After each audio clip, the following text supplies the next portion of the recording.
Hari-hari menjelang Super Semar. Dengan kegagalan kudeta Gerakan 30 September 1965, situasi politik nasional berubah secara drastis dan berkembang tanpa arah. Presiden Soekarno sendiri memandang bahwa revolusi lebih agung dibandingkan dengan kudeta berdarah dalam peristiwa G30S yang mengakibatkan kematian beberapa jenderal pimpinan Angkatan Darat. Terbunuhnya para jenderal tersebut dianggap oleh Presiden Soekarno sebagai sebuah riak kecil dalam samudera revolusi Indonesia. Jajaran perwira tinggi Tentara Nasional Indonesia Angkatan Darat atau TNI AD sangat tersinggung dengan anggapan Presiden tersebut. Peristiwa pembunuhan Panglima dan para perwira tinggi Angkatan Darat yang dianggap tidak ada artinya mengubah sikap Angkatan Darat terhadap Soekarno. Mereka mulai bersikap kritis dan waspada terhadap kecenderungan sikap politik Soekarno. Melalui media massa, Angkatan Darat mulai membangun opini publik yang anti terhadap PKI dan waspada terhadap kebijakan Presiden Soekarno.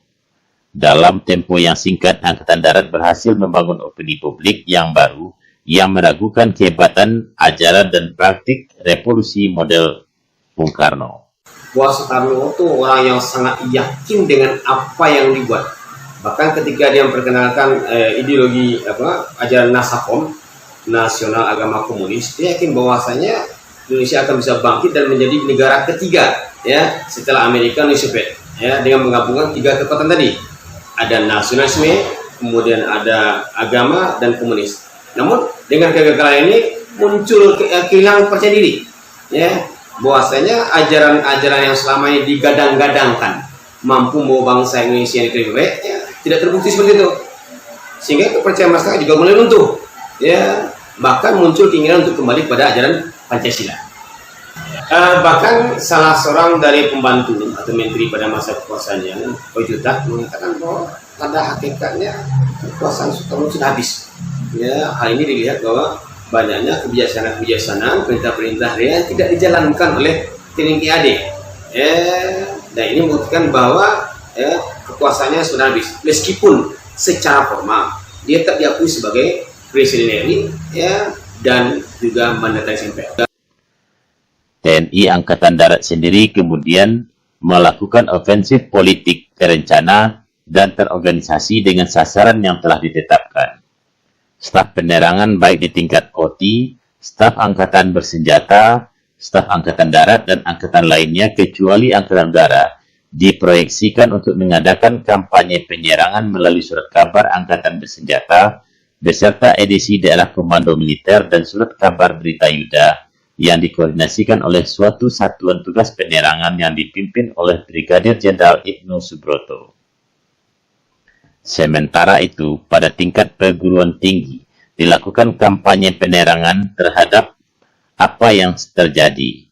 Hal itu kemudian dibarengi dengan aksi-aksi mahasiswa dan pelajar di kota-kota besar seluruh Indonesia. Menteri Perguruan Tinggi dan Ilmu Pengetahuan Dr. Sarif Tayeb pada tanggal 25 Oktober 1965 mendorong lahirnya kesatuan aksi mahasiswa dan pelajar untuk melawan G30S dan menuntut pembubaran PKI. Menurut Sarif Tayeb, kesadaran dan kemurnian perjuangan mahasiswa perlu diberikan penyaluran dalam wadah organisasi. Kemudian, lahirlah Kesatuan Aksi Mahasiswa Indonesia atau KAMI yang terdiri atas organisasi mahasiswa ekstra universitas seperti Himpunan Mahasiswa Islam Indonesia atau HMI, Persatuan Mahasiswa Islam Indonesia PMII, Persatuan Mahasiswa Katolik Republik Indonesia PMKRI, Mahasiswa Pancasila atau Mapancas, dan Solidaritas Mahasiswa Sosialis atau SOMAR.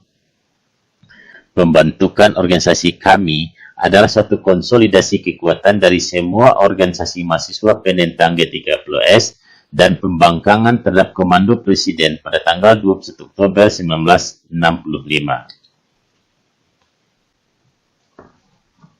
Di sisi lain, Presiden Soekarno sendiri menyadari bahwa lawan utamanya dan yang terberat pada waktu itu adalah Angkatan Darat yang sedang dilanda kemarahan luar biasa atas meninggalnya beberapa pimpinan tertinggi mereka.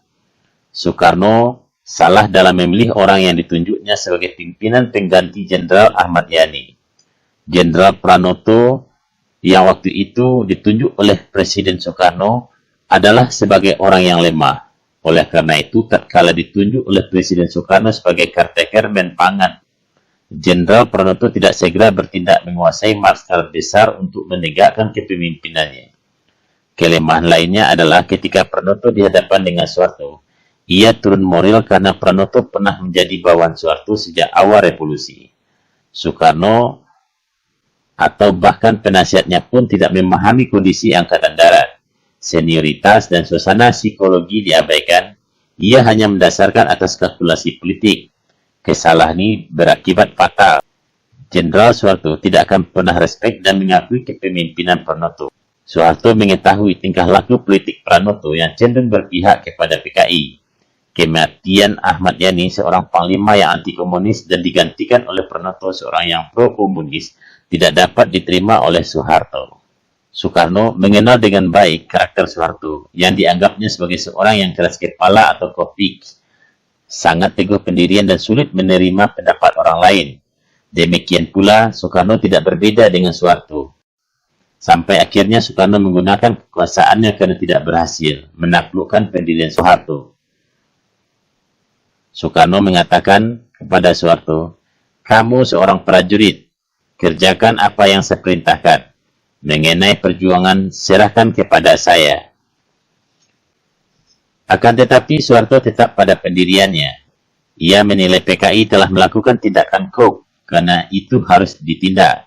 Jika tidak ditindak berarti memberi kesempatan dan PKI akan mengulangi perbuatannya. Pokok pendapat Soeharto adalah PKI tidak boleh diberi kesempatan hidup, artinya harus dibubarkan. Presiden Soekarno sendiri melihat bahwa masalah G30S adalah masalah politik yang harus diselesaikan secara politik. Penyelesaian politik memerlukan keamanan dan ketertiban terlebih dahulu. Di sisi lain, Jenderal Soeharto berpendapat bahwa penyelesaian politik dan keamanan harus diselesaikan secara simultan, yaitu dengan membubarkan PKI sebagai dalang G30S. Presiden Soekarno berpendapat bahwa kalau PKI dibubarkan, anggota dan kader mereka akan melakukan gerilya politik dan membuat berbagai kekacauan dalam masyarakat. Di sisi lain, Bung Karno sendiri dengan nasakomnya telah diterima oleh negara-negara New Emerging Powers. Oleh karena itu, Presiden Soekarno menolak membubarkan PKI karena merupakan organisasi yang berasaskan komunis dan salah satu unsur daripada Nasakom. Pada hari Sabtu, tanggal 15 Januari 1966, Presiden Soekarno mengadakan sidang paripurna kabinet di Bogor. Sidang ini adalah sidang kabinet yang paling istimewa dalam sejarah. Dalam kesempatan sidang itu, Presiden Soekarno meluapkan amarahnya. Presiden dengan nada marah menyatakan bahwa ada usaha mendongkel dirinya dengan aksi-aksi gelap. Secara emosional ia menantang, "Ini Soekarno, pemimpin besar revolusi, Presiden Republik Indonesia. Siapa yang mau ikut saya susun barisan. Jangan bertindak liar, tunggu komando." Komando Presiden ini menjadi kontroversi, baik bagi kelompok pendukung maupun kelompok yang anti Soekarno. Dr. Subandrio menanggapi Presiden Soekarno melalui pidato radionya pada tanggal 16 Januari 1966. Ia menganjurkan kepada rakyat agar mengikuti komando pemimpin besar revolusi, menyusun barisan Soekarno dan mempertahankan ajaran-ajaran pemimpin besar revolusi yang sedang terancam oleh kelompok tertentu. Pidato Subandrio tersebut disambut oleh Panglima Komando Angkatan Laut atau KKO Angkatan Laut, Mayor Jenderal Hartono pada tanggal 18 Januari 1966. Kepada wartawan, Hartono menyatakan, "Hitam Komando Bung Karno, hitam tindakan KKO. Putih Komando Bung Karno, putih tindakan KKO. KKO tetap kompak berdiri belakang Bung Karno." Dukungan jajaran KKO terhadap Soekarno tidak menggentarkan Jenderal Soeharto karena sebagian besar pasukan KKO terkonsentrasi di daerah perbatasan, yakni di Kepulauan Riau dan Kalimantan Timur. Pada hari berikutnya, Presidium kami pusat memberikan tanggapan balik dengan mengeluarkan pernyataan tanggal 19 Januari 1966. Barisan Soekarno, model Subandrio pada hakikatnya, mengandung benih-benih untuk memecah belah antara rakyat dan Soekarno. Kami sejak awal mendukung kepemimpinan pemimpin besar Revolusi Bung Karno. Kami juga mendukung penguasa pelaksana di Kepala Daerah atau Pepelrada Jawa Barat untuk melarang pembentukan Barisan Soekarno di luar partai-partai politik dan organisasi massa yang telah ada. Memasuki Maret 1966, pertarungan politik semakin meningkat. Presiden Soekarno berusaha keras membendung gerakan-gerakan yang menentang dirinya. Waper dan Dr. Subandrio berusaha agar Barisan Soekarno menjadi organisasi yang kuat. Tujuannya untuk membangun imbangan kekuatan yang mampu melarang golongan penentang Soekarno. Usaha ini sia-sia karena tidak ditanggapi oleh Presiden Soekarno. Bahkan ia menyusun sendiri skenario yang ketiga setelah berhasil melumpuhkan kekuatan mahasiswa. Ketika Soekarno berpidato tentang kegiatan-kegiatan, ya, aksi-aksi yang dilakukan oleh para mahasiswa, kemudian dilanjutkan dengan pidato oleh Subandrio yang intinya mengatakan di sana ada kemungkinan aksi-aksi mahasiswa ini diboncengi, ya, oleh pihak-pihak lain, Neokolin dan lain sebagainya, sehingga bisa menyebabkan negara ini bukan tambah baik, malah tambah terpuruk. Nah, reaksi tersebut kemudian dijelmakan oleh mahasiswa dalam bentuk mendatangi, ya, kantor Kementerian Luar Negeri di Pejabon, ya, untuk menanyakan apa sebetulnya maksud dari pidato Subandrio tersebut. Tapi ketika Subandrio tidak bisa ditemui dan dia hanya ditemui oleh wakil menteri, mereka tidak puas. Kemudian terus, ya, mendatangi kediaman dari Subandrio di Jalan Merdeka Selatan. Nah, di sana kemudian mahasiswa menyampaikan yang pertama, agar mencabut pernyataan Subandrio mengatakan bahwa aksi-aksi mereka ini ditumpangi oleh pihak-pihak tertentu. Kemudian bertanggung jawab terhadap beberapa tokoh-tokoh yang lolos, ya, ke luar negeri, ya, tokoh-tokoh PKI yang lolos ke luar negeri, dan kemudian agar menjelaskan kepada masyarakat apa sebenarnya yang disampaikan. Kemudian Subandrio memberikan penjelasan dan mahasiswa bisa memahami. Cuman meskipun sudah dipahami, konfrontasi Subandrio dengan mahasiswa masih tak berlanjut. Berdasarkan skenario tersebut, maka pada tanggal 10 Maret 1966, Presiden Soekarno meminta partai-partai politik ke Istana Merdeka untuk mengadakan pertemuan. Dalam pertemuan tersebut, Soekarno menghendaki agar partai politik dan organisasi masanya mengutuk aksi-aksi demonstrasi yang menghina dirinya. Sebaliknya, mayoritas partai politik menghendaki agar PKI yang merupakan sumber krisis dibubarkan. Presiden Soekarno kemudian meninggalkan tempat dan mempersilahkan partai-partai politik untuk berdiskusi. Diskusi tanpa Presiden Soekarno itu berlangsung selama 6 jam di istana. Partai-partai politik akhirnya berhasil merumuskan pernyataan resmi dan kebulatan tekad. Memasuki Maret 1966, situasi politik memanas kembali di ibu kota. Demonstrasi berjalan luar biasa banyak dan ini menimbulkan tekanan-tekanan luar biasa pada Soekarno. Untuk mengantisipasi itu, Soekarno kemudian mengundang, ya, ketua-ketua partai, diantaranya, ya, NU, Muhammadiyah, PSII dan lain sebagainya. Dalam pertemuan tersebut, Soekarno meminta agar ketua-ketua partai mendukung dan membantu dia, ya, dan juga meminta kepada mereka agar mengutuk, ya, tidak membenarkan tindakan-tindakan mahasiswa yang menghina dan menghilangkan bahwa pemerintah ke presiden dalam demonstrasi tersebut. Namun dalam pertemuan tersebut tidak dapat kesepakatan, ya, dan berlangsung panas karena ada dua perbedaan. Kalau Soekarno meminta agar partai-partai politik mendukung apa yang dia katakan, sementara pihak partai politik mengatakan bahwasanya sumber masalah ini adalah PKI. Satu-satunya cara untuk mengatasi adalah bubarkan PKI. Namun tidak dapat kesepakatan. Kemudian Soekarno meninggalkan pertemuan tersebut dan berlangsung selama 6 jam. Kemudian diputuskan 3 hal. Pertama, tidak membenarkan tindakan-tindakan mahasiswa atau demonstran yang berdemonstrasi dengan cara-cara yang tidak baik. Yang kedua, memahami kondisi sedang darurat. Ya.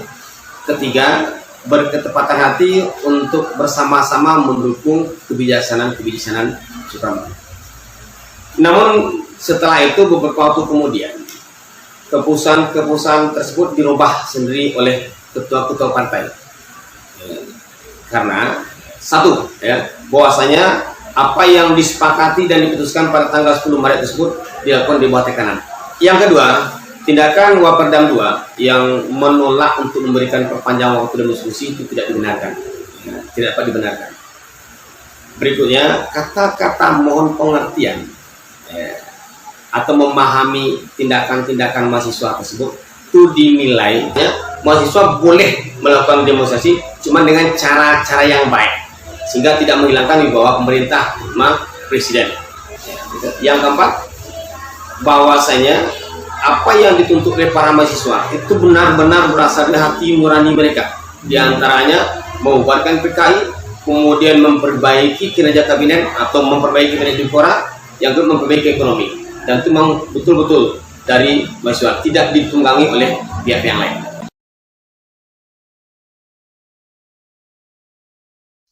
Pada tanggal 8 Maret 1966 di Markas Besar Angkatan Darat, Jenderal Soeharto mengadakan rapat staf membahas situasi politik dan keamanan. Rapat menyimpulkan bahwa perlu dilakukan tindakan untuk menggagalkan manuver politik Presiden Soekarno. Sidang kabinet yang dipastikan akan membela PKI harus digagalkan. Rapat baru selesai pada Rabu dini hari, tanggal 9 Maret 1966. Asisten Operasi Mayor Jenderal Sumetro diperintahkan untuk menyusun rencana operasinya. Kemudian Jenderal Sumetro memanggil Kepala Staf Kostrad, Brigadir Jenderal Kemal Idris, dan Komandan RPKAD atau Resimen Komando Angkatan Darat, Kolonel Sawo Edi untuk melaksanakan operasi khusus atas perintah Menpangan. Pada tanggal 9 Maret 1966, Wakil Panglima Angkatan Darat, Letnan Jenderal M. Panggabean, Mayor Jenderal Mursid, Mayor Jenderal Sumetro, Mayor Jenderal Hartono, Mayor Jenderal Umar Wira Hadi Kusuma, dan Brigadir Jenderal Kemal Idris sebagai Kas Kostrad mengadakan rapat khusus untuk membahas rencana operasi. Pembahasan juga dilakukan terhadap perilaku Panglima Daerah Militer 5 Jaya, Mayor Jenderal Amir Mahmud yang kurang responsif yang menghalangi gerakan mahasiswa. Jawabannya adalah, pada hakikatnya dalam negara demokrasi seperti halnya dengan negara saudara juga, demonstrasi diakui sebagai salah satu cara untuk menyatakan pendapat. Demonstrasi para pemuda kami KAPI mempunyai landasan yang positif sesuai dengan kemurnian jiwa pemuda, ialah sebagai manifestasi dari hati nurani rakyat.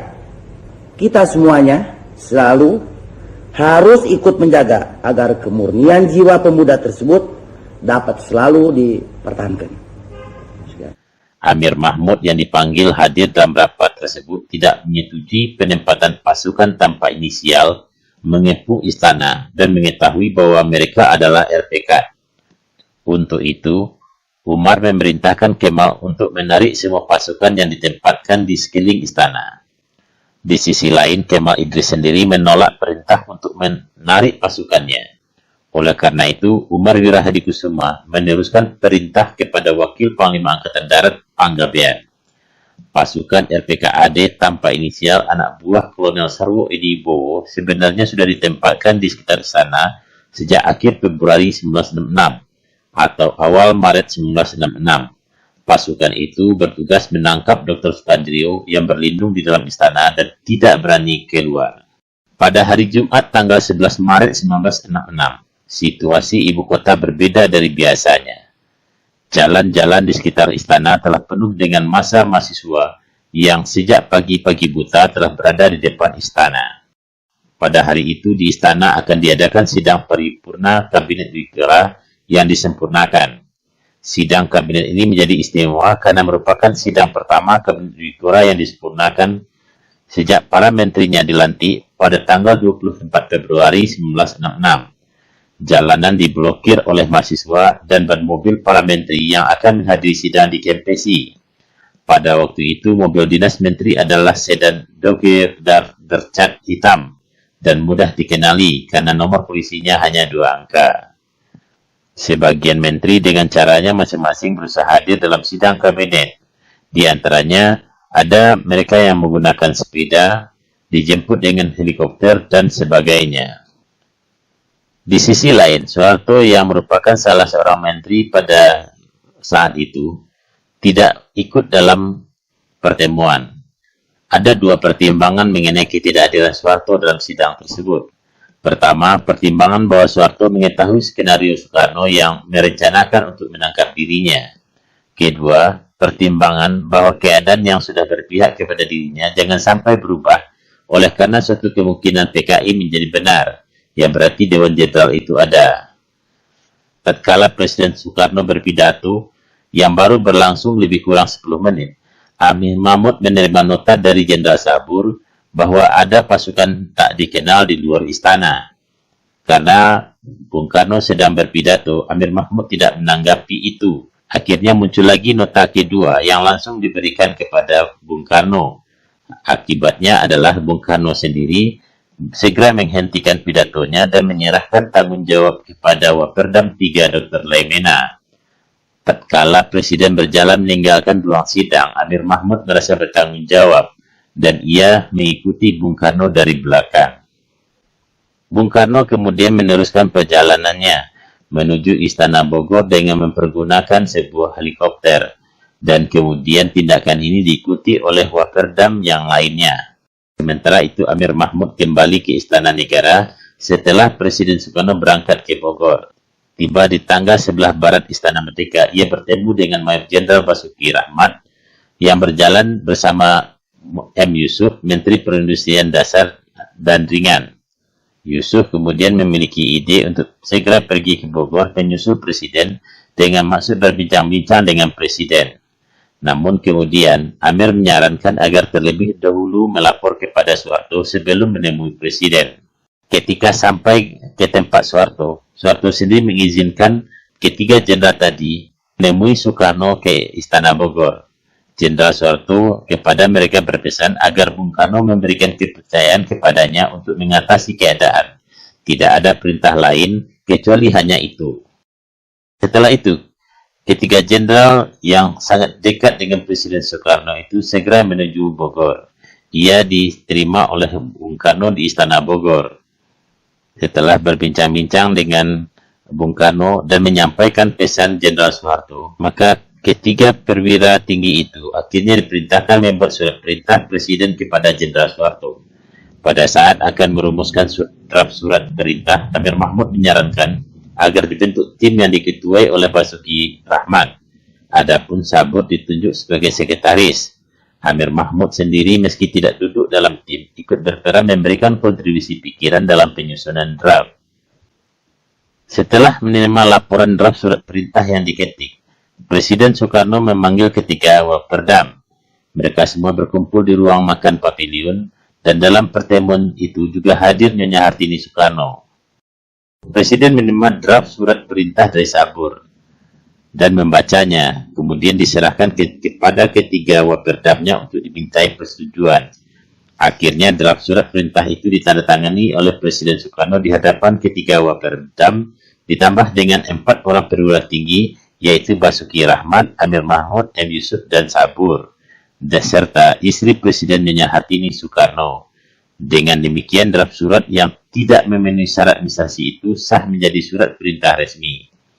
Adapun isi surat perintah itu intinya memerintahkan kepada Letnan Jenderal Soeharto, Menteri Panglima Angkatan Darat, atas nama Presiden, Panglima tertinggi, Pemimpin Besar Revolusi, untuk yang pertama, mengambil segala tindakan yang dianggap perlu untuk terjaminnya keamanan dan ketenangan serta kestabilan jalannya revolusi.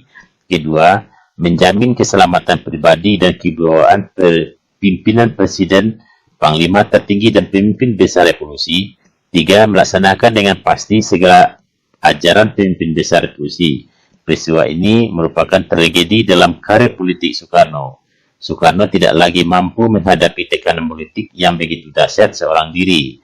Kampanye politik yang direncanakannya selama 3 hari sebelumnya gagal total.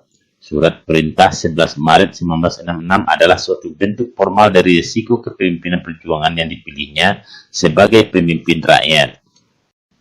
Setelah menerima surat perintah yang ditandatangani oleh Presiden Soekarno, maka ketiga perwira tinggi Angkatan Darat tersebut kembali lagi ke Jakarta dan menghadap kepada Jenderal Soeharto. Ia baru sampai di Jakarta pada pukul 21.30 dan langsung diterima oleh Soeharto di ruangan kamar tidurnya. Dalam kesempatan itu kemudian Soeharto memerintahkan kepada ketiganya bahwa surat itu akan diterimanya secara resmi di markas Kostrad. Pada malam itu juga beberapa pimpinan Angkatan Darat kemudian dikumpulkan di Kostrad dan Jenderal Soeharto melakukan briefing dengan beberapa pimpinan Angkatan Darat tersebut serta beberapa tokoh sipil lainnya. Jenderal Soeharto menyampaikan briefing tentang situasi keamanan negara. Ia kemudian mempersilahkan Mayor Jenderal Basuki Rahmat untuk membacakan surat perintah Presiden Soekarno di hadapan yang hadir. Jenderal Soeharto kemudian memerintahkan kepada Wakil Panglima Angkatan Darat Wapangat, Jenderal M. Panggebean, untuk menyusun draft surat keputusan Presiden Panglima tertinggi tentang pembubaran PKI. Pada tengah malam, Jenderal Soeharto menandatangani surat keputusan Presiden Panglima tertinggi nomor 1/3/1966 tertanggal 12 Maret 1966 tentang pembubaran PKI dan perintah harian dari Jenderal Soeharto yang kemudian disiarkan melalui Radio Republik Indonesia. Presiden Soekarno sendiri bereaksi keras dan memanggil semua wakil Perdana Menteri dan ketiga jenderal perumus surat perintah. Soekarno kemudian mengutus Waperdam Dr. Lemena menemui Jenderal Soeharto untuk menegaskan bahwa surat perintah 11 Maret 1966 sama sekali tidak tersangkut paut dengan bidang politik, tetapi hanya mengenai masalah keamanan. Jenderal Soeharto tetap teguh pendirian, ia menolak mencabut surat keputusan itu. Presiden kemudian memanggil para Panglima Angkatan ke Bogor. Jenderal Kemal Idris yang mewakili Menteri Panglima Angkatan Darat menyatakan kedatangan mereka hanya untuk mendengarkan penjelasan Soekarno bahwa Letnan Jenderal Soeharto telah melakukan hal-hal di luar wewenang yang diberikan. Kepala Staf Kostrad Jenderal Kemal Idris hanya menyampaikan penjelasan dan bantahan di hadapan Presiden bahwa pendapat itu tidak benar. Lahirnya surat perintah 11 Maret 1966 merupakan babak akhir dari pertarungan politik Soekarno melawan Soeharto yang dimulai sejak Oktober 1965 dengan pokok masalah penyelesaian peristiwa kudeta G30S dan akibatnya. Presiden Soekarno tidak pernah memberikan keputusan yang tegas. Setiap penyelesaiannya digantung dengan janji solusi politik atau political solution. Oleh karena ingin mempertahankan status quo akibat dari janji solusi politik yang tidak kunjung tiba, Presiden Soekarno ditinggalkan oleh Angkatan Bersenjata, terutama Angkatan Darat yang sejak semula mencurigainya sebagai pembela PKI. Sikap Angkatan Darat kemudian diikuti sejumlah partai politik dan organisasi massa. Tanpa disadari oleh Soekarno, penundaan solusi politik berarti memberikan ruang dan waktu yang seluas-luasnya kepada Soeharto melakukan konsolidasi untuk mengubah imbangan kekuatan melalui hubungan persahabatan dengan partai-partai dan rakyat. Pembubaran PKI pada tanggal 12 Maret 1966 dirayakan dengan pawai besar-besaran Jakarta. Angkatan Darat melakukan unjuk kekuatan show of force di Jalan Sudirman, MH Tamrin, dan Medan Merdeka Selatan. Ini merupakan jawaban langsung terhadap janji solusi politik dari Presiden Soekarno yang ditunggu-tunggu oleh rakyat sejak Oktober 1965. Untuk sementara waktu, Presiden Soekarno tidak mampu mencabut surat perintah yang telah dikeluarkan. Upayanya melalui para Panglima Angkatan pun sia-sia. Para Panglima Angkatan bahkan memerintahkan konsinyasi pasukan. Mereka harus tetap siaga di barak mereka masing-masing. Surat perintah 11 Maret itu mula-mula dan memang sejurus waktu membuat mereka bertampik sorak-sore kesenangan. Dikiranya SP 11 Maret adalah satu penyerahan pemerintahan Dikiranya SP 11 Maret itu satu transfer of sovereignty, of authority. Padahal tidak. SP 11 Maret adalah satu perintah pengamanan. Perintah pengamanan jalannya pemerintahan. Pengamanan jalannya any pemerintahan. Demikian kataku pada waktu melantik kabinet. Kecuali itu, juga perintah pengamanan keselamatan pribadi Presiden. Perintah pengamanan wibawa Presiden. Perintah pengamanan ajaran Presiden. Perintah pengamanan beberapa hal. Dan Jenderal Soeharto telah mengerjakan perintah itu dengan baik. Dan saya mengucap terima kasih kepada Jenderal Soeharto akan hal ini.